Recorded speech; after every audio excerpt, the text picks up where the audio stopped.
कहानी की शुरुआत एक मेंटल हॉस्पिटल को दिखाने से होती है। एक वार्ड ऐसा था जहाँ स्टाफ के कुछ ही लोग जा सकते थे, क्योंकि इस वार्ड में सीरियस किस्म के मरीजों को रखा जाता था, जिनकी दिमागी हालत खराब होने की वजह से वो खतरनाक थी, अपने साथ साथ दूसरों को भी नुकसान पहुँचा सकती थी। इस वार्ड के पास एक छोटा सा कमरा था जहाँ स्टाफ के लोग काम से फ्री होकर आराम करने के लिए बैठ जाते थे। जिसके बाद हम एक डॉक्टर डैनियल को देखते हैं। वो अपनी नई किताब लिखने के लिए इस हॉस्पिटल में सीरियस मरीजों का इंटरव्यू लेने के लिए आए हुए थे, जो सदमे की वजह से दिमागी तौर पर पागल हो गई थी। अब हॉस्पिटल का डॉक्टर डैनियल का वेलकम करता है, क्योंकि उसने भी डैनियल की किताब पढ़ रखी थी जो उसे काफी पसंद आई थी। डॉक्टर ने कहा कि कुछ मरीज ऐसे हैं जो बाकी मरीजों की निस्बत बहुत ज्यादा खतरनाक हैं, पर मैंने अपने 2 गार्ड्स को उनकी निगरानी पर लगाया हुआ है। जबकि डैनियल गार्ड्स को कहता है कि बारी बारी उन मरीजों को लाना शुरू करो। सबसे पहले वो एक लड़की को बुलवाता है जिसने अपनी मॉम को बचपन में ही मार दिया था, इसीलिए उसे पागल कहकर इस हॉस्पिटल में डाल दिया गया। अब उस लड़की ने खाना पीना छोड़ दिया था। जैसे वो इंटरव्यू के लिए आई, डैनियल सब रिकॉर्ड करने लगता है और लड़की से पूछता है कि वो टाइम बताओ जब तुमने अपनी मॉम का खून किया था। इस पर वो लड़की कुछ भी बताने से मना करती है और कहती है कि मैं मरना चाहती हूँ। ये सुनकर डैनियल लड़की की गर्दन पर चाकू रख के उसे जान से मारने की धमकी देता है, जिससे लड़की काफी डर गई और ये देखकर डैनियल समझ गया कि वो मरने वाली बात झूठ कह रही थी। फिर डैनियल लड़की को कहता है कि अगर तुम मुझे अपनी कहानी बताओगी तो मैं तुम्हारी मदद करूँगा। इसलिए वो लड़की अपनी कहानी बताने के लिए मान जाती है।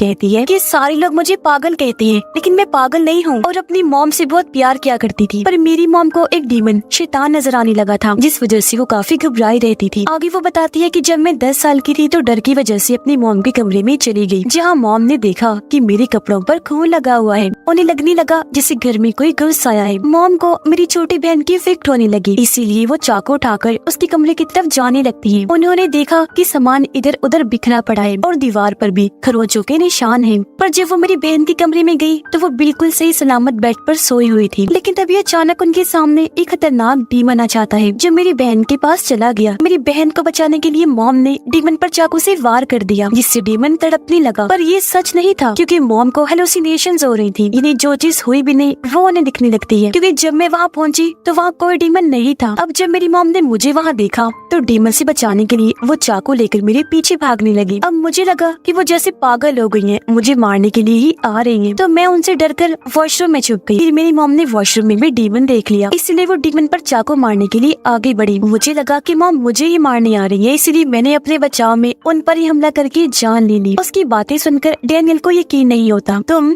झूठ बोल रही हो, क्योंकि तुम कोई मासूम नहीं हो बल्कि पागल कातिल हो। अपनी मॉम को मारने के बाद तुम बहन को भी मारना चाहती थी ताकि अकेले अपने डैड के साथ रह सको। ये सुनकर लड़की काफी घबरा गई, कंट्रोल से बाहर हो जाती है, इसलिए गार्ड्स आकर उसे पकड़ के वापस वार्ड में ले जाते हैं। इसके बाद डैनियल एक बूढ़े पागल मरीज को बुलाता है जो कि 5 साल से इस हॉस्पिटल में था। ये बूढ़ा मरीज पुलिस को जंगल में मिला था, जिसे अपने बारे में कुछ भी पता नहीं था। बूढ़े मरीज को प्लास्टिक शीट से बहुत डर लगा करता था। अब जब बूढ़े मरीज को डैनियल के सामने लाया गया तो यहाँ वो जानबूझकर उसके सामने प्लास्टिक रैप वाले सैंडविच पैकेट को खोलने लगता है, जो देखकर बूढ़ा मरीज काफी डर गया। अब डैनियल प्लास्टिक शीट से उसे लपेटकर उसकी कहानी बताने का कहता है और इस वजह से भी बूढ़ा आदमी काफी डर जाता है और अब वो उसे अपनी कहानी बताने के लिए राजी हो जाता है। कहता है कि मैं जब छुट्टियां मनाने गया हुआ था तो एक किलर लड़के ने मुझे पकड़ के अगवा कर लिया, फिर मुझे मार कर प्लास्टिक शीट से उसने पूरा बांध दिया, पर मैं मरा नहीं था। किलर लड़का मुझे घसीट कर दफन करने के लिए ले जाने लगा था। आसपास हालांकि लोग खड़े हुए थे, मगर किसी ने भी उस पर ध्यान नहीं दिया, क्योंकि उस दिन हैलोवीन की रात थी और सबको यही लग रहा था कि ये बस किलर वाले हुलिये में है। मगर तभी उसके पास एक ग्रुप आया, क्योंकि उन लोगों को उसकी किलर वाली थीम काफी अच्छी लग रही थी। वो किलर वाले कपड़ों में उन्हें काफी पसंद आया। फिर किलर उनसे कहता है कि मैं अब इस आदमी को दफन करना चाहता हूँ, जिसमें पूरा ग्रुप उसका साथ देने के लिए तैयार हो गया, क्योंकि वो उसकी एक्टिंग से काफी मुतासिर हो गई थी। पर जब ये सारे लोग जंगल में आए तो किलर ने उस पूरे ग्रुप को ही खत्म कर दिया। फिर बूढ़े आदमी को भी प्लास्टिक शीट में लिपटा हुआ ऐसे छोड़ के चला गया, जिस वजह से बूढ़ा मरीज प्लास्टिक शीट से इतना डरता है उससे बुरे बुरे सपने आते हैं। फिर पुलिस बूढ़े आदमी को जंगल से अपने साथ ले आई थी। सब सुनने के बाद डैनियल उसे कहता है कि तुम झूठ बोल रही हो और ये तुम्हारी खुद की ही बनाई हुई कहानी है, क्योंकि तुम इस कहानी के सहारे इस हॉस्पिटल में रहना चाहते हो ताकि तुम फ्री का खाना खाकर आराम से यहाँ जिंदगी गुजार सको। और हाँ, अब तुम्हें ये सजा मिलेगी कि तुम्हें पूरी जिंदगी प्लास्टिक शीट में लपेट कर रखा जाएगा। ये सुनकर बूढ़ा मरीज चिल्लाने लगता है, जो देखकर गार्ड्स वहाँ पर आए और उसे इंजेक्शन लगाकर शांत करते हैं। फिर उसे भी वापस वार्ड में भेज दिया जाता है।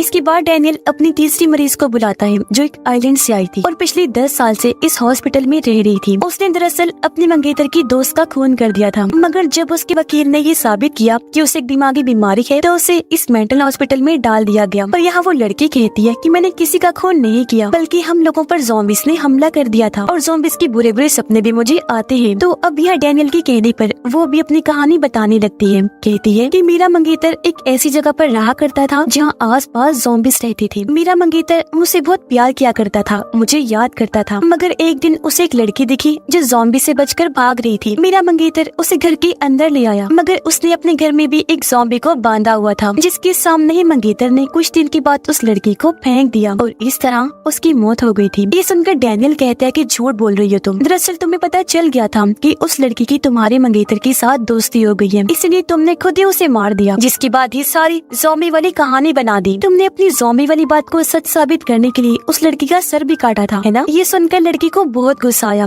और वो डैनियल पर चिल्लाने लगती है। वो उस पर हमला करने ही वाली थी कि तभी गार्ड्स ने उसे पकड़ लिया। लड़की डैनियल को काफी बुरा भला कहती है, तब गार्ड्स उसे वहाँ से ले जाते हैं। अगली बारी न्यूजीलैंड की रहने वाली एक लड़की की थी जो 15 साल की उम्र से इस हॉस्पिटल में थी। वो काफी उल्टी सीधी हरकतें किया करती थी, जो देखकर उसकी मॉम डैड काफी तंग आ गई। हालांकि उसका इलाज भी करवाया गया, लेकिन वो ठीक नहीं हुई, तो मजबूरन उसकी मॉम डैड ने उसे इस मेंटल हॉस्पिटल में दाखिल करवा दिया। इस लड़की पर भी ये इल्जाम था कि उसने अपनी दोस्त का खून किया है, पर ये लड़की कहती है कि मैंने उसे नहीं मारा, बल्कि उसने खुद अपनी जान ली। मैंने तो बस उसे दफनाया था, इसलिए सारा इल्जाम मुझ पर आ गया कि जब मैं 12 साल की थी तो मेरी दोस्त अचानक गायब हो गई थी। इस वजह से उसकी मॉम डैड काफी परेशान हो गई। एक दिन जब मैं अपनी मॉम डैड के साथ बाहर गई तो मेरी नजर एक शॉवल बेंची पर गई, जो मैंने खरीदने की जिद की, पर किसी ने भी मेरी बात नहीं मानी। लेकिन मैं वो कैसे भी करके खरीदना चाहती थी, इसलिए मैं चोरी करके और पागल बनाकर पैसे इकट्ठे करने लग गई थी। ढेर सारे पैसे आते ही मैंने शॉवल बेलचा खरीद ही लिया। अब उसके कमरे में हम उसकी दोस्त की लाश को देखते हैं। वो उसे उठाकर बाहर सहन में आई, शॉवल से गड्ढा खोदा और उसमें दफन कर दिया। ये सारी कहानी सुनकर डैनियल पूछता है, अच्छा ये बताओ तुम्हारी दोस्त ने अपनी जान क्यों ली थी? इस पर वो लड़की कहती है कि मुझे नहीं पता, मैं कोई डॉक्टर नहीं हूँ, ये बात डॉक्टर्स को पता होनी चाहिए। इस पर डैनियल कहता है, बहरहाल जो भी है तुम झूठ बोल रही हो, अपनी दोस्त को तुमने ही मारा है। तुम सोचती हो कि ये कहानी बनाकर यहाँ से आजाद हो जाओगी,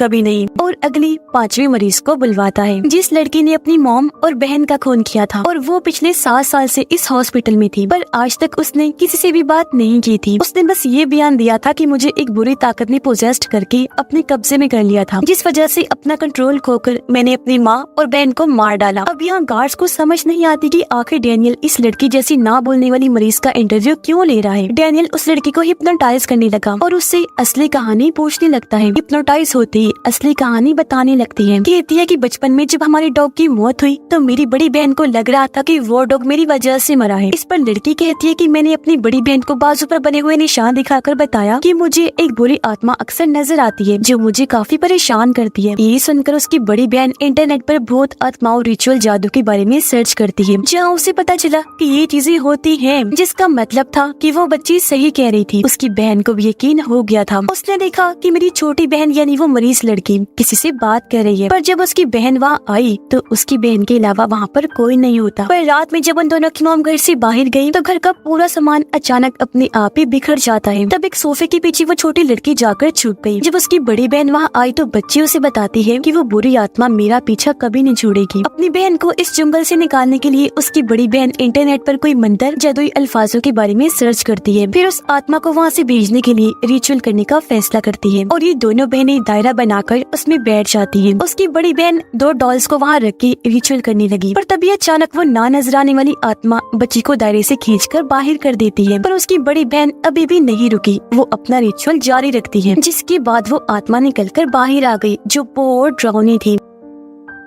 वो अब छोटी बच्ची के पास गई। इससे पहले उसे मारती बड़ी बहन सामने आ गई और अब वो एक पत्थर उठाकर डॉल के सर पर दे मारती है, जिससे उस आत्मा के सर पर भी चोट लग गई। वो बुरी तरह तड़पने लगी और वहाँ से भाग जाती है। तब तक इनकी मॉम भी आ गई थी और अब रात को जब बड़ी बहन की आँख खुली उसने देखा कि मेरी छोटी बहन अपने बिस्तर पर नहीं है। वो काफी घबरा गई। सारी बात बताने के लिए अपनी मॉम के पास जाती है, पर सामने अपनी मॉम की लाश देखकर वो सुन पड़ जाती है, क्योंकि उसकी मॉम को किसी ने बहुत बेदर्दी से मार डाला था। तभी वो अपनी छोटी बहन को यहाँ देखती है जो भी अजीब हालत में थी और उसने हाथ में शॉवल पकड़ा हुआ था जो देखने से लग रहा था कि उसने अपनी मॉम को मारा है। जिसके बाद वो अपनी बड़ी बहन पर भी शॉवल से हमला करती है और ये सीन प्रेजेंट टाइम में वापस आ जाता है जहाँ वो मरीज लड़की काफी चिल्ला रही थी और बार बार डैनियल से पूछती है कि आखिर मैंने आपको क्या बताया, क्योंकि हिप्नोटाइज होने की वजह से उसे कुछ भी याद नहीं था। अब उसे बोलता हुआ देखकर गार्ड्स काफी चौंक गए। पर यहाँ डैनियल कहता है कि ये भी पागल किलर है, इसलिए गार्ड्स उसे उठाकर वहाँ से ले जाते हैं। और अब अगले मरीज को बुलाया गया जिसका नाम डेमन था और उसे वेम्पायर्स पर यकीन होता है क्योंकि वो एक वेम्पायर हंटर था, वेम्पायर्स का शिकार करने वाला। उसने अपने साथ एक काफी खतरनाक और बहादुर आदमी को शामिल करके वेम्पायर्स को मरवा दिया और क्योंकि इतने सारे लोगों को उसने मारा था इसीलिए उसे पागल कहकर इस मेंटल हॉस्पिटल में कैद कर दिया गया। पर डेमन का कहना था कि मैंने जितने भी लोगों को मारा है वो सभी वेम्पायर्स थे। अब यहाँ के गार्ड्स डेमन से काफी डरा करती थी क्योंकि वो काफी खतरनाक किलर था। डेमन डैनियल को कहता है कि मैं अपनी कहानी बता तो दूं, पर आज तक किसी ने भी मेरी बात पर यकीन नहीं किया। मैंने बहुत सारे वेम्पायर्स को मारा भी है और अभी भी एक वेम्पायर ऐसा है जिसे मैं जानता हूँ। जिसके बाद डैनियल उससे उस खास आदमी के बारे में पूछता है जिसे डेमन ने वेम्पायर्स को मरवाने के लिए चुना था। तो अब यहाँ डेमन अपनी कहानी बताने लगता है। कहता है कि मेरे उस साथी को पुलिस ने गिरफ्तार कर लिया था। पुलिस ने उसका नाम पूछा पर उसने कुछ भी बताने से मना कर दिया, पर पुलिस उसका नाम जॉन रख देता है और उससे उन कत्लों की बात करने लगता है जो सब जॉन ने किए थे। जहाँ सबसे पहले उसने एक लड़की को मारा था। वो जब सो रही थी जॉन ने उसका दिल निकाल लिया था। फिर उसने एक आदमी का सर ही काट कर जिस्म से अलग कर दिया। इसके बाद उसने एक कपल को भी बहुत बुरी मौत दी। दोनों को बाथ टब में लिटाकर उन पर तेजाब डालकर बुरी तरह झुलसा दिया और ऐसी उनकी दर्दनाक मौत हो गई। इसी तरह फिर उसने एक आदमी को भी जलाकर मार दिया। यह ऑफिसर उससे पूछता है कि आखिर तुमने ये सारे खून क्यों किए। इस पर जॉन कहता है कि सबसे पहले वाली लड़की का खून मैंने इसलिए किया क्योंकि उसने अपने 4 दोस्तों को मारा था। दूसरे आदमी को इसलिए क्योंकि उसने 7 लोगों की जान ली थी। कपल को इसलिए क्योंकि उन्होंने कई सारे मासूम बच्चों की जान ली थी। मुझे इसलिए पता चला क्योंकि उनके गार्डन में मैंने हड्डियां देखी थी। जॉन बताता है कि मैंने सबके खून वेम्पायर्स को मारने वाले तरीके से ही किए थे। अचानक अब ऑफिसर को भी कुछ होने लगा। अचानक ऑफिसर अपने खतरनाक वेम्पायर वाले रूप में आ जाता है। इससे पहले वो जॉन को मारता। जॉन एक नुकदार लकड़ी उसके सीने में घुसाकर इस वेम्पायर ऑफिसर की जान ले लेता है। अब प्रेजेंट टाइम में डेमन डेनियल को बताता है कि जब जॉन को पुलिस ने पकड़ा तब उसने मेरा भी नाम ले दिया था। यही वजह है कि आज मैं इस हॉस्पिटल में हूँ। और हाँ, मेन वेम्पायर जो सभी वेम्पायर्स का हेड है वो अभी भी जिंदा है। इससे पहले हम उसे मारते पुलिस ने हमें पकड़ लिया। डेमन की कहानी से डेनियल काफी मुतासिर हुआ। वो डेमन को कहता है कि तुम बाकी मरीजों से बिल्कुल अलग हो, तुमसे मिलकर मुझे बहुत अच्छा लगा। जिसके बाद डेमन को भी वापस वार्ड में भेज दिया जाता है और इस तरह उसने 6 मरीजों का इंटरव्यू ले लिया था। वो घर जाने लगा, लेकिन जब वो जा रहा था तो उसे हॉस्पिटल का सारा सामान बिखरा हुआ मिलता है और जमीन पर दोनों गार्ड्स की लाशें पड़ी हुई थी जो खून में लथपथ थी। किसी ने इन्हें बहुत ही बेरहमी से मार डाला था। इसी बीच वहाँ वो 6 मरीज आ जाते हैं जिनका डैनियल ने इंटरव्यू लिया था। सभी मरीज डैनियल पर हमला कर देते हैं और उसे मरीजों वाले कपड़े पहनाकर बेड पर बांध देते हैं। जिसके बाद डैनियल के पास डेमन आया उसे मारने के लिए, क्योंकि डैनियल भी उसे वेम्पायर ही लग रहा था। अब हालांकि डैनियल उसे काफी समझाता भी है कि वेम्पायर्स असल में नहीं पाए जाते, पर डेमन कोई भी बात सुने बगैर डैनियल पर हमला करके उसे मार देता है। पर अगले ही पल हमने देखा कि डैनियल डर की वजह से फौरन उठ जाता है। हमें पता चला कि अभी तक हमने जो सब देखा वो तो बस उसका सपना था और अब ये सच्चाई हमें पता चलती है कि डैनियल कोई डॉक्टर नहीं बल्कि इसी हॉस्पिटल का एक मरीज है। वो कंट्रोल से बाहर हो रहा था, इसलिए दोनों गार्ड्स आकर उसे इंजेक्शन लगाकर शांत कर देते हैं। अब तभी हॉस्पिटल का डॉक्टर आकर डैनियल से कुछ सवाल करने लगता है और ये सभी सवाल वही थे जो सपने में डैनियल ने उन 6 मरीजों से पूछे थे। हॉस्पिटल का असली डॉक्टर उसे कहता है कि ना तुम कोई डॉक्टर हो ना ही राइटर, बल्कि तुम पिछले 30 साल से इस मेंटल हॉस्पिटल में रहने वाले एक मरीज हो। यहाँ पता चला कि डैनियल को अपने मॉम डैड कजन और आंटी के खून के जुर्म में पकड़ा था। अब उसका वकील नहीं चाहता था कि वो जेल में जाए, इसलिए उसने डैनियल को इस मेंटल हॉस्पिटल में डलवा दिया और यही मरीज नंबर 7 है, पेशेंट 7।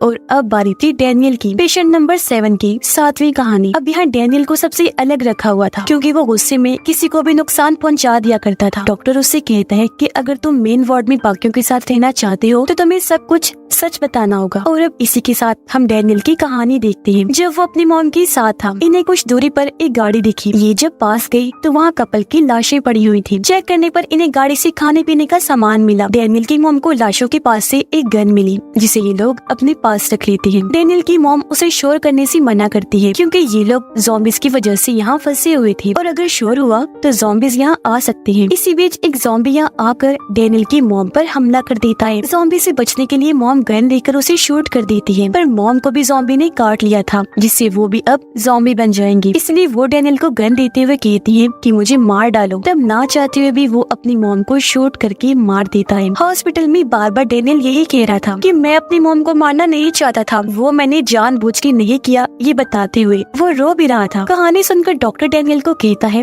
कि तुम हमेशा की तरह इस बार भी अपनी झूठी कहानी सुना रहे हो। डॉक्टर उसे कहता है कि तुम यहाँ पर इसलिए आए हो ताकि मौत की सजा से बच जाओ। जो कहकर डॉक्टर यहाँ से जाने लगा, पर डैनियल जिसकी हालत खराब हो गई थी उसे तेज गुस्सा आने लगता है, तो वो पीछे से पकड़कर डॉक्टर का गला दबाने लगता है, जिससे डॉक्टर की वहीं पर मौत हो जाती है। डैनियल डॉक्टर के पास से चाबियां लेकर खुद को आजाद कर लेता है और बाहर आकर डॉक्टर का चश्मा खुद पहन लेता है। फिर वो खुद को डॉक्टर समझकर मरीजों को चेक करने के लिए निकल जाता है। और इसी भयानक एंडिंग के साथ ही इस फिल्म की कहानी भी यहीं पर खत्म हो जाती है।